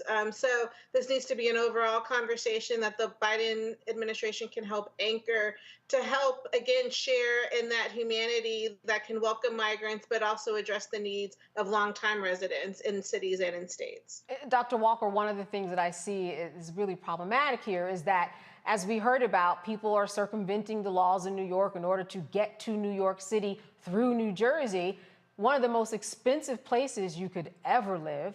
And I'm wondering just your thought about the fact that so many of these migrants do ultimately want to get to the city, the economy there, and what the impact of that will be ultimately on a city like New York City of 8 million people. Yeah, like I said, you heard Mayor Adams highlight the last several weeks the strain is having on resources. New York's not equipped to that even though it's the largest city in the United States, it is not equipped to handle that large a number of people in a short period of time. And that's the point of what Governor Abbott is doing. I think it's important. We have to recognize that when we talk about individuals coming to this country, taking various paths, a lot of the great individuals who, in various medicine or in other disciplines are these individuals who come to the United States seeking a better life. And so, listen, if Governor Abbott, among others, is going to continue to play this game, it is going to be more difficult to find a comprehensive immigration plan. Obviously, we have to talk about, individuals with dreamers, those who came from countries where they are dealing with oppression and war and all the other challenges. So we need to come up with a plan to address all these immigration issues. But at the same time, we have to have governors and mayors and other individuals from various jurisdictions in red and blue states come together collectively to address some of these issues. But as I said earlier, using these individuals, men, women, and children, as pawns, when they can, without a doubt, be productive U.S. citizens, is not the way to go. Dr. Ali, do you see this as being an issue that will come up in presidential debates and will be kind of something on the forefront of people's minds? I think it's it's definitely one of the top 10 issues. For some people, it's in the top 3. Depends often, if you're a Democrat, Republican, or an independent, which of these issues that are raised. But it is something that folks should pay attention to. But we should push politicians. We allow politicians to give us these bumper sticker responses instead of in-depth sets of actions that they are going to do. So whether you're a Democrat, Republican, or independent, you should push people on these issues that we feel that are priorities, and don't let them off, with just giving us just some generalized stuff. We really want to know how you're going to address this. Who are you going to bring into to make sure that these issues are being, moved forward on it in a proper way? And here's one of the other reasons why this is important. Because the United States is actually not having enough babies to continue the growth of this nation, whether economically or in other ways. So if you are not bringing immigrants in, the United States is not going to stay in the position that it currently is. Nicole, hot button topic during presidential debates, thinking that this is what people will be thinking about as they go to the ballots at all? Well, I definitely think politicians will be bringing it up as part of the election season this year. I know that it's not just about border crossers, but they're going to be connecting it to crime and, continuing to surface fear amongst voters, amongst general residents, trying to connect these dots between the migrant crisis and between crime. So there's a lot of issues that'll be top of mind, and I definitely think the migrant crisis will be among them. All right, Dr. Walker, final with you. Will this be a hot topic? Always, because of xenophobia and connected to crime. But we know we just had the largest crime drop when it comes to homicides in many jurisdictions throughout the United States. But I'm quite sure people will connect it to individuals coming to this country. All right, let us move on to the Constance Baker Motley stamp. The United States Postal Service honors the first African-American woman to serve as a federal judge and to argue a case before the United States Supreme Court. Constance Baker Motley is featured on the 47th Black Heritage Stamp. Motley was the first woman to work at the NAACP Legal Defense and Educational Fund, working with future Supreme Court Justice Thurgood Marshall. Motley handled about 60 cases that reached the Supreme Court between 1945 and 1965, no small feat, of which she won 9. In 1966, she was nominated by President Lyndon B. Johnson for a seat on the U.S. District Court for the Southern District of New York. She later became the court's chief judge in 1982.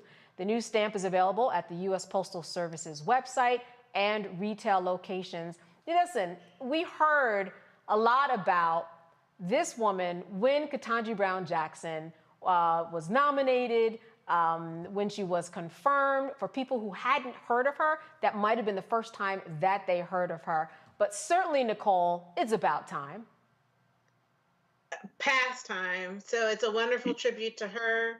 It's the least this country could do is honor her by putting her on a stamp. There's so many more things that this nation should do to honor her. And you certainly, through Judge Ketanji Brown Jackson's confirmation, it was the first opportunity that many got a chance to learn of her. But Miss Baker Motley should be celebrated and should be recognized throughout history books and as a part of the great, Black history heroes and sheroes that are recognized as part of, really helping to make Black America better. Yeah, and Nicole, I'll stick with you for a moment. When we talk about history, when we talk about schools, when we talk about African-American history being edited out of books across the country, this really is, you can't tell the story of the civil rights movement without Constance Baker Motley. She was the one who wrote decisions, who wrote papers for various civil rights cases in education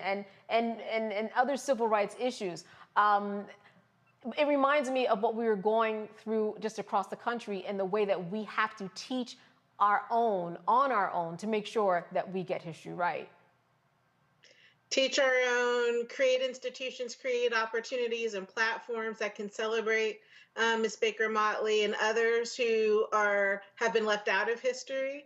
So I think this is one opportunity to elevate her, to recognize her as part of the African-American giants who've helped lay the foundation for where we are today. And hopefully it'll educate folks and maybe inspire, lead people to write books, to celebrate her and through other platforms. I don't know, television, movies inspired by her story, her life's history. And there's other opportunities, hopefully, to celebrate her going forward. Oh, absolutely. Absolutely. Dr. Walker, I want to turn to you. I mean, this is someone who was alongside Thurgood Marshall. If you go online and you listen to some of the audio of her arguing, obviously she knows her stuff. but it is just great to hear her during that time talk in front of the Supreme Court, talk and just defend the rights of her people during that time when she was not only one of the few women, but the few Black women who was really making a name during those decades. She was a trailblazer, and Judge Baker Motley finally deserves her flowers. And let's be frank, this happens far too often when it comes to Black women and all the exceptional things they've done throughout U.S. history, and it takes decades to recognize their brilliance. And you're right in terms of her work obviously as a judge and in New York State, but going before the court at a time. You talked about early 40s. This is from Brown v. Board of Education. That's right. So and Black women fighting for fairness and opportunity to show how brilliant jurist she was, but also in terms of the role model for other Black women that follow. And this is long overdue. I'm quite sure her family is pleased. I remember learning about her Black History Month many years ago when I was a student. But this is the first, and I hope, of many steps, including named scholarships, endowed scholarships in her name at law schools throughout the United States. Right. She actually drew up the paperwork for Brown versus Board, that first draft, if you will. Dr. Ali, what strikes you most about the history that she's made and the legacy that she's left behind? Well, as Dr. Walker shared, being able to achieve in the time frame that she did, really from the 40s on up, just, all the various hurdles that were put in the, in front of not only her way, but others who were trying to achieve, especially on the legal side of the equation. I know her universities are proud of her, but when I visit them, I have not seen any programs named after her. So there are opportunities that exist there. Folks should also, I have her book, it's over here on the other bookcase, Equal Justice Under the Law. Mm-hmm. Folks will be making sure that they're going out and picking that up and gives a good understanding of the depth of her knowledge and how connected she was to our communities.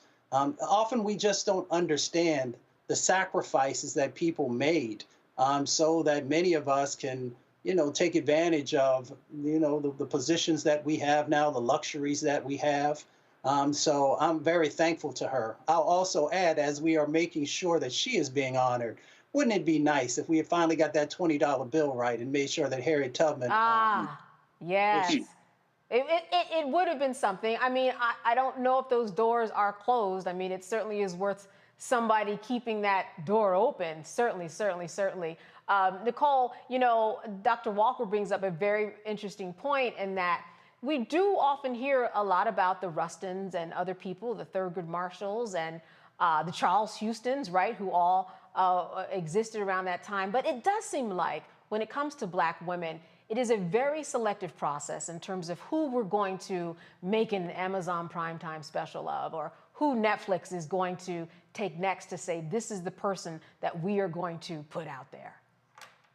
Well, hopefully Judge Baker Motley's time will come, given the stamp and given the awareness and acknowledgement and flowers she's receiving now. I think it speaks to the leadership of Black women, particularly in the civil rights movement, and now that there's more of a collegial aspect to that leadership, more of a collective aspect to that leadership that doesn't necessarily center the individual, but is more community oriented.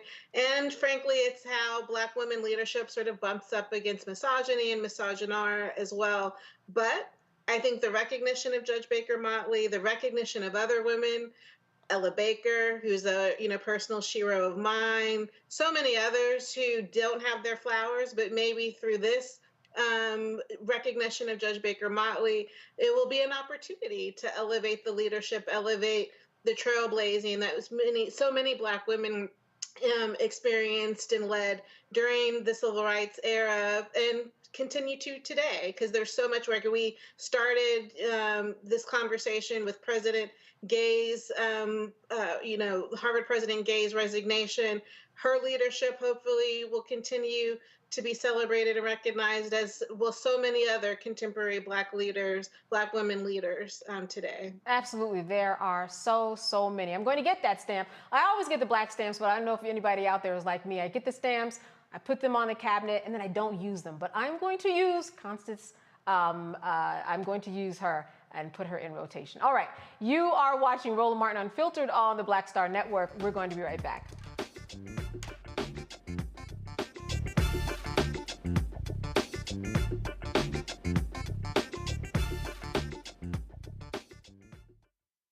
Don't you think it's time to get wealthy? I'm Deborah Owens, America's Wealth Coach, and my new show on the Black Star Network focuses on the things your financial advisor or bank isn't telling you. So watch Get Wealthy on the Black Star Network.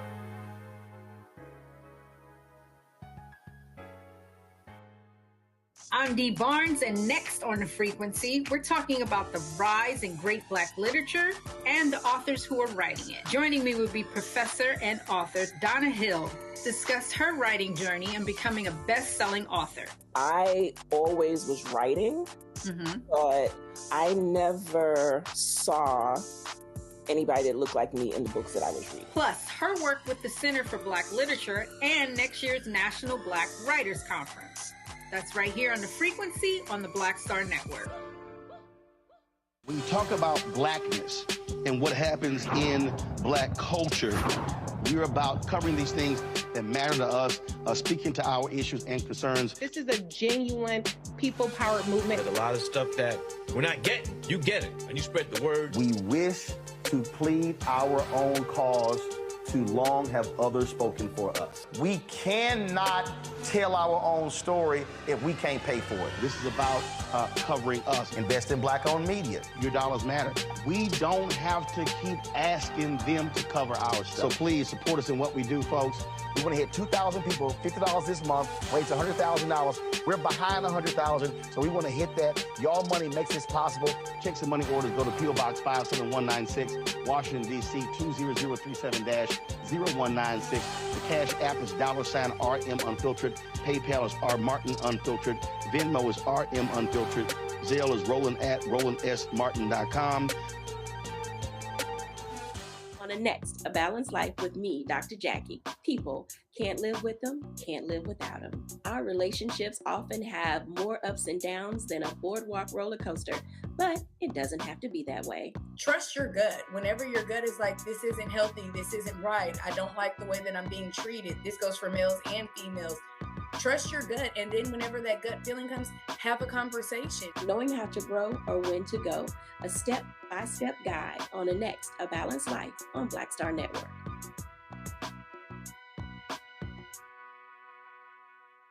Hello, I'm Paula J. Parker.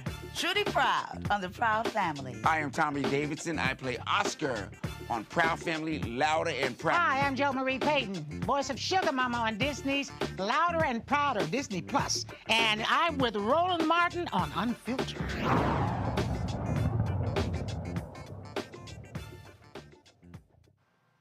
All right, it's the new year, and we've all made some resolution or promise to get back in shape, eat right, go after that new job, write a book. But research shows that these resolutions can be hard to maintain as the year progresses. Here to walk us through how to set healthy goals is licensed professional and counselor Robin May. Robin, thank you so much for being with us. Thank you for having me. Listen, I'm so excited about this conversation. This fuels me. This fuels me. Yes, I see your excitement. Listen, this is the excitement that we all have at the beginning of the year when we're like, we're gonna do it, but then by March, something happens. Listen, is there a right way to make a resolution to really make it stick? Now listen, so some researchers say that by February, we have fallen off when it comes to these resolutions that we make. And so is there a right way? I definitely believe that there is. As a matter of fact, every year, it's almost like clockwork. I share with my platform that there are 5 reasons when we create our vision, we create our vision boards. There are 5 reasons that it doesn't always work. And so I can walk you through that when you're ready. Oh, yes, absolutely. Let's go. You haven't connected the vision with your values. That's number 1. That's number 1. So hear me on this. If I could sing this from the rooftops everywhere I go, watch this. When you don't honor your deepest values, you will always live with an undercurrent of life dissatisfaction. Now, I know that was a mouthful. Let me say it one more time. It was. When I you feel like I'm in don't church. honor- Wait a minute. Watch this. Just watch this. This is very important because this is a key to creating a vision and having resolutions that stick. When we don't honor what we value the most, there will always be an undercurrent of life dissatisfaction. I'm telling you, if you can pinpoint where you're feeling dissatisfied, you're going to be able to pinpoint where you're not honoring your values. So when we're creating our vision for the year, if your vision is not connected to what you value. So for example, for me, I value family. I value my relationship with God. I value my friendship. Listen, for me, I value purpose and destiny. When I'm not honoring those things, I feel off. Well, if your vision is not honoring those things, you're going to be disappointed by February. So that's number one. You haven't connected that vision. I want to lose weight, but how is that connected to your values? I want to start a new job. How is that connected to your values? Otherwise, you are more than likely going to fall off. Let's go to number two. Number two, you haven't created a strategy for the vision. Listen, we will create these beautiful vision boards. We'll do a manifesto. Won't we know? We'll have a vision board party. Girl, we'll do all of that, but watch this. You haven't created a plan or a strategy for how you're going to make sure that that vision comes to pass. What are the steps? Listen, I'm a pastor's wife, so you know I'm going to say this. You can write the vision. You have to write the vision, and you have to make it plain. Faith without works is dead. So you create this vision, but what is the strategy that's going to help make the vision happen? So you want a new job. What is your exact strategy? Who are you calling in your network that's going to help you? Who's helping you with your resume? You want to lose weight? Are you calling a nutritionist? If you want to have healthier friendships, are you having that tough conversation? What is the strategy? And is this something you should write down? The strategy? Is that what you're thinking? Absolutely, because studies have found that listen, not just put it in your tablet, not just put it in your phone. This is what's interesting. Researchers have found when you take pen to paper, it sears it in our memory even more. So I want you to literally put pen to paper, write the strategy, but it's not just writing it down. It's literally thinking through, this is my goal and this is what I'm going to do to make it happen. Makes sense. All right, number three. This may be my favorite one if number one isn't my favorite. You haven't curated, and I use that word intentionally, you haven't curated an accountability team for the vision. Listen, if your vision can happen without any help, baby, you're in trouble. I want you to have an accountability team, and it can be 2 or 3 people when I say a team. You want to have somebody that is holding you accountable to the vision. Can I tell you something that I did about 2 years ago? Okay. I went on maybe last year, I went on a mission to lose weight, right? I really wanted to lose weight. I connected that vision to my values, and my values are my family. I have 3 daughters, and so it's very important to me at the age that I am, and I have a 9-year-old, and I'm 49. So I want to be around and healthy for my grandchildren, and so I wanted to lose weight. So that was connected to my values. But watch this. I know that once I put something out there, that I'm going to stay true to it. So I put it on social media. That was my accountability. I put it on, so that's the whole world you're accountable to on social media. So people are like, because my Facebook and Instagram community will say, hey, what about that goal you had? Right. And so I put it on social media because I knew for me, this may not work for everybody else, but for me, knowing that I put it out there would be accountability for me. For someone else, it may be your spouse, it may be your best friend, but curating, I use that word intentionally, selecting those people in your life who you can trust with the vision and who are going to hold you accountable to the vision. All right, number 4. Number 4. If you haven't considered the inevitable roadblocks to the vision, is going to throw you off. There is going to be dynamic situations, unexpected experiences that come up on your journey, and you want to consider the inevitable roadblocks. What I often find with my clients, whether it is a clinical client in my counseling practice or a coaching client in my coaching practice, what I find is when they hit those roadblocks, they throw in the towel. And so what we start to talk about is, what are you going to do when something comes up that could stop you from that goal? What are some things that you can do that help you rebound? I want you to have a list of strategies you use to rebound. What do I use to rebound? Number one, I'm a woman of faith, so prayer is a part of my rebound strategy. Also, journaling is a part of my rebound strategy. I have a support system that's a part of my rebound strategy. What is your strategy when those roadblocks show up on your journey? Right, because almost inevitably they will show up, so you might as well plan for them. All right, let's go to number 5. I know you want to go to number 5, but let me say this. Not only will they show up, they're necessary. The roadblocks are necessary. For the journey. Necessary. Yeah, because it strengthens you. Listen, we need rain and sun. We need both, right, to strengthen us. There's a strengthening that happens with the roadblocks. So number 5, I told you I could eat this up. This is so my passion. Helping people fulfill their destiny is what I was created to do. So number 5, you haven't chosen a time to revisit the vision. Can I talk about this for a minute? Yes, I encourage my clients to actually, when they create vision boards or whenever you write down the vision, I encourage them to almost create a mobile vision board. Let me tell you what I mean. Sometimes you create these vision boards or you write out your vision and you tuck it away somewhere, or even if you have it posted somewhere, the way our brains work, it almost becomes just a part of the decor of your office or the decor of your home. You want to move it around to trick your brain to remembering what you committed to. And so often when you write your vision, if you don't revisit the vision, it is easy for it to fall by the wayside. I truly believe in the 12-week process.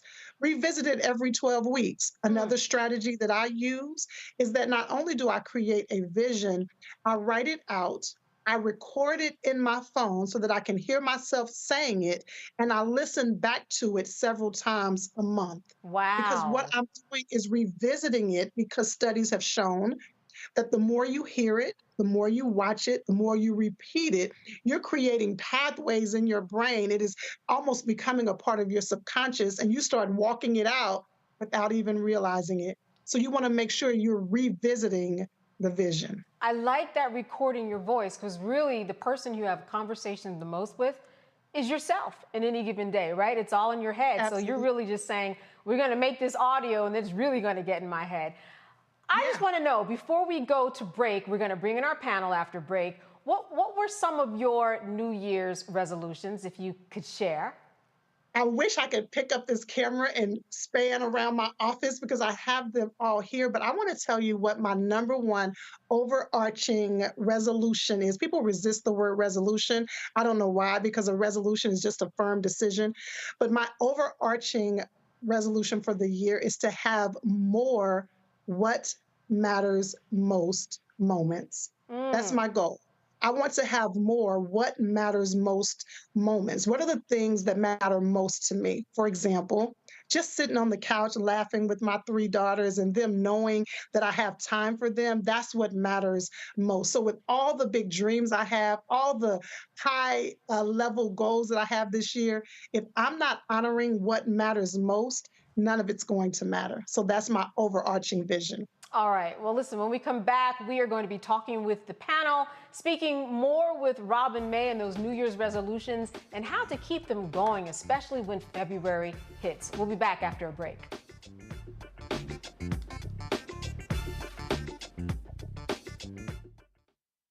A new year for a new you.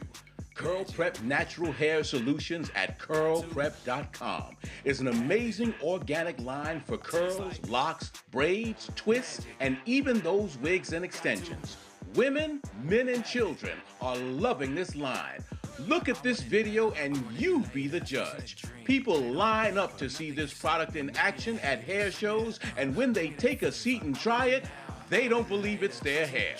Buy the products at curlprep.com. It works on all hair types. Use code ROLAND, that's ROLAND, lowercase letters, to get a 15% discount. Parents, remove the ouch. You will love this system because you can comb the product through your child's hair with your fingers. Seasoned saints are loving the product. It's all at curlprep.com. Use code Roland, lowercase letters, to get a 15% discount. You won't believe it's your hair. Don't you think it's time to get wealthy? I'm Deborah Owens, America's Wealth Coach, and my new show on the Black Star Network focuses on the things your financial advisor or bank isn't telling you. So watch Get Wealthy on the Black Star Network.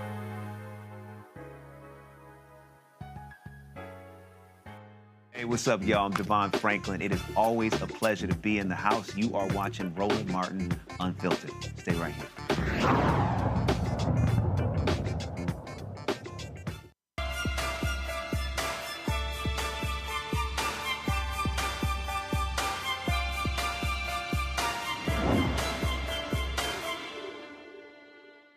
All right, we're back with licensed professional counselor Robin May. She is walking us through how to get those New Year's resolutions right. I want to open it up to the panel. And Dr. Ali, I'm going to start with you first. I'm wondering if you made some resolutions and what kind of help do you need? Do you normally fall off? Do you keep on? Well, sometimes I fall a little bit short. One of the resolutions was to make sure that I get the 2 books that I wrote published. I'm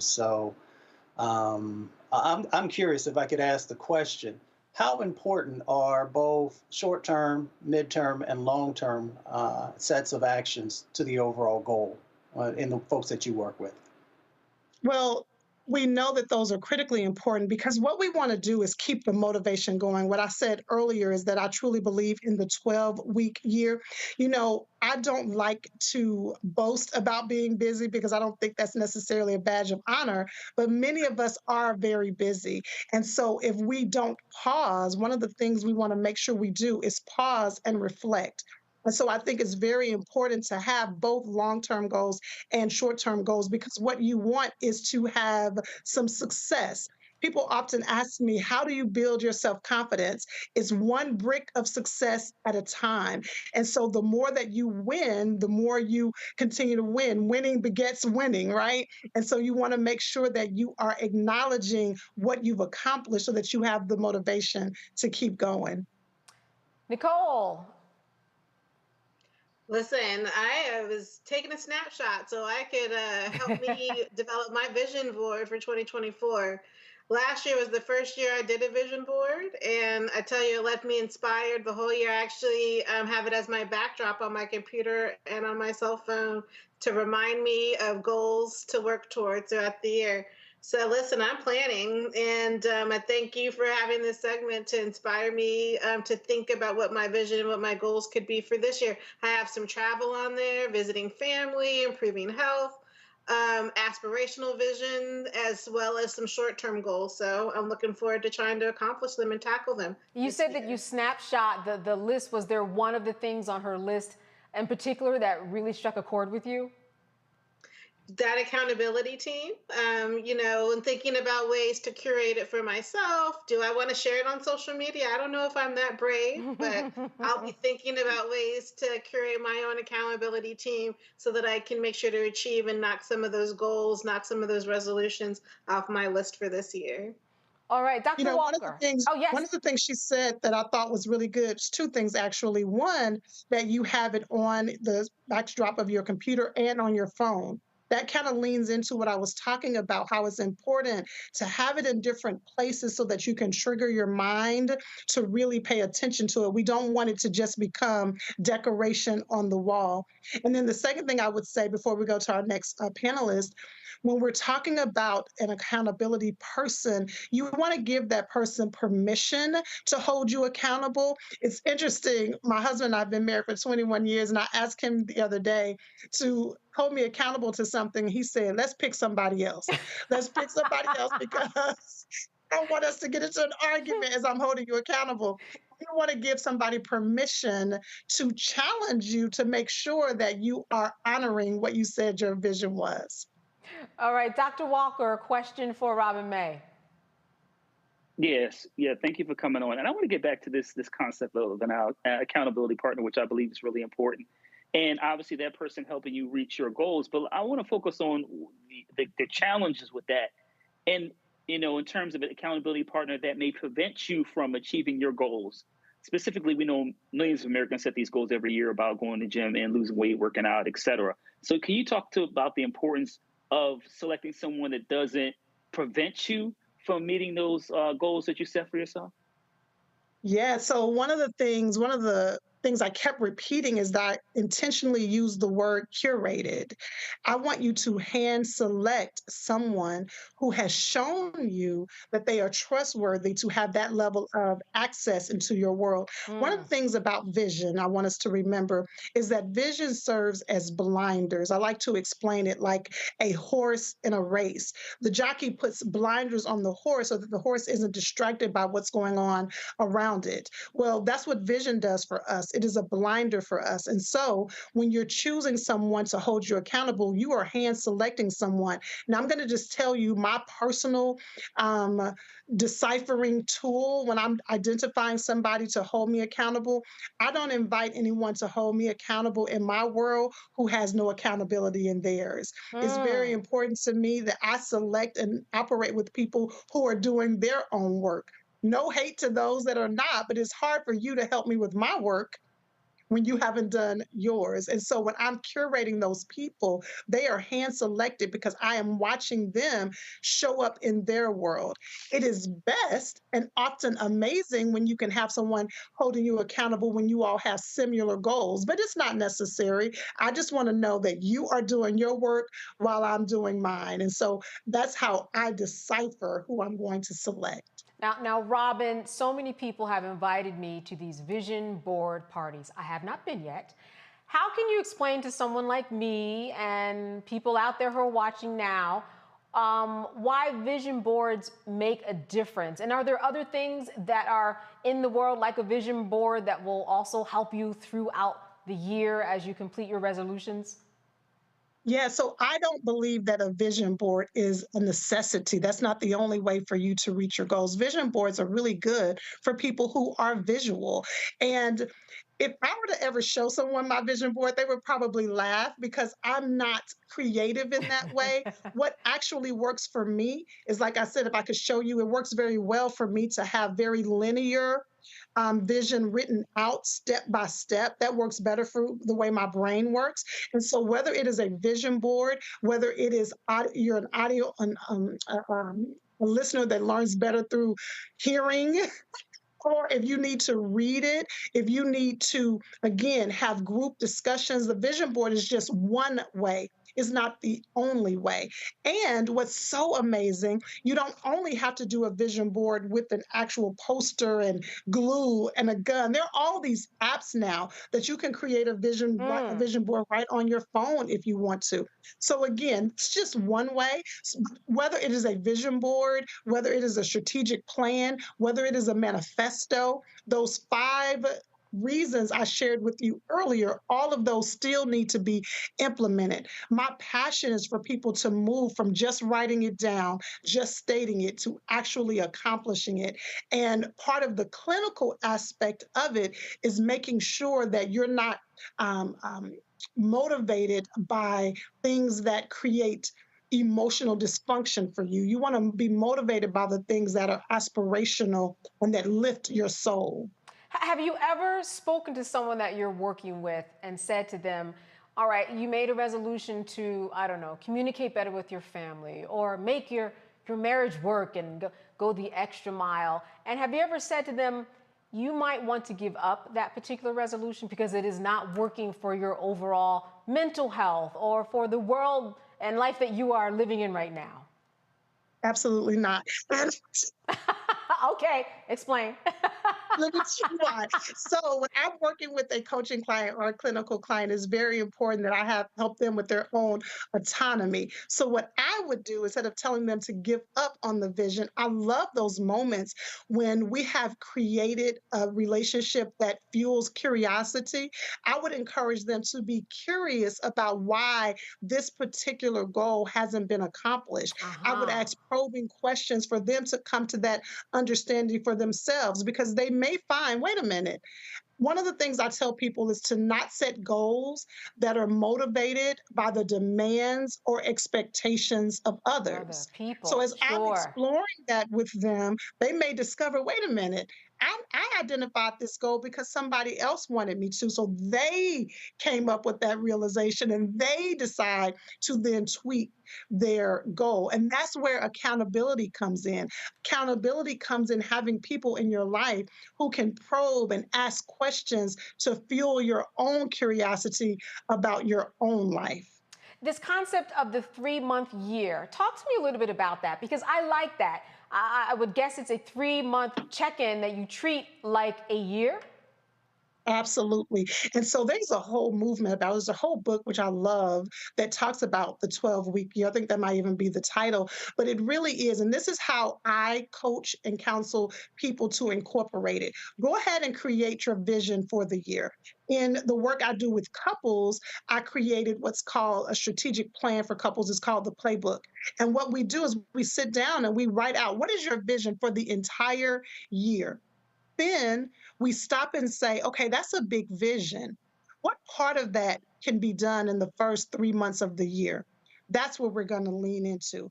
But not only that, remember, number 5 of the 5 reasons visions don't come to pass or vision boards don't work is that you're not revisiting it. So you had this full year vision, you recommit to revisiting it after 3 months to reflect on what is working, what isn't working, so that you can tweak where necessary.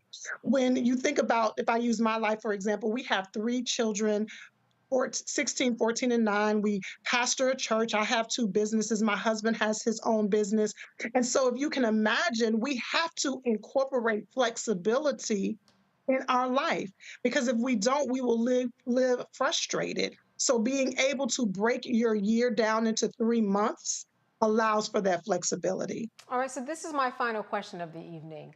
Off that list that you gave us, what is the one that people fail the most, if you will? I don't like to use the F word, but what is the one that people don't get right off that list that you gave us? Oh my gosh, that's such a tough question. Okay, so if I had to choose, I would probably say that number 1, they don't connect their vision with their values. And the reason I would say that is because of the principle that I shared at the very beginning. Many people haven't slowed their life down long enough to get crystal clear about their values. And again, when you don't know your values, there will always be dissatisfaction. And so what happens is we're moving so fast, we're doing so much, we're juggling so many things, and many of us are living out what others value, what others have named as priority, what others have said is what we should and should not do, which is a cognitive distortion, by the way. And so because we haven't slowed our lives down long enough to say, these are my 4 to 5 top values, and I'm going to live my life in a way that honors those, we often find ourselves off track. And so if I had to choose one, it would be number 1, you haven't connected your vision to your values. Robin, this has been excellent advice, and I love your energy. It's a great way to bring in the new year with you. I want to thank you so much for being with us today and sharing with us. I like that 12-week year. Very, very nice. Thank you for having me. I enjoyed it. Absolutely, absolutely. And thank you for being with us. And as I leave, I want to make sure that I thank our panelists. As always, very, very good to see you and bring in the new year with you. Happy New Year to you, by the way. And I will be back tomorrow for my last day of the week as Roland Martin finds his way back from vacation. You have been watching Roland Martin Unfiltered. Have a good night.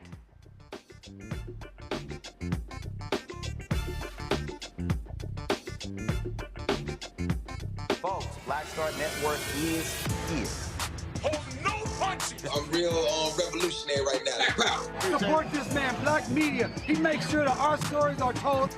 Thank you for being the voice of Black America, Roland. Stay black. I love y'all. All momentum we have now, we have to keep this going. The video looks phenomenal. See, this difference between Black Star Network and Black-owned media and something like CNN. You can't be Black-owned media and be scared. It's time to be smart. Bring your eyeballs home. You dig?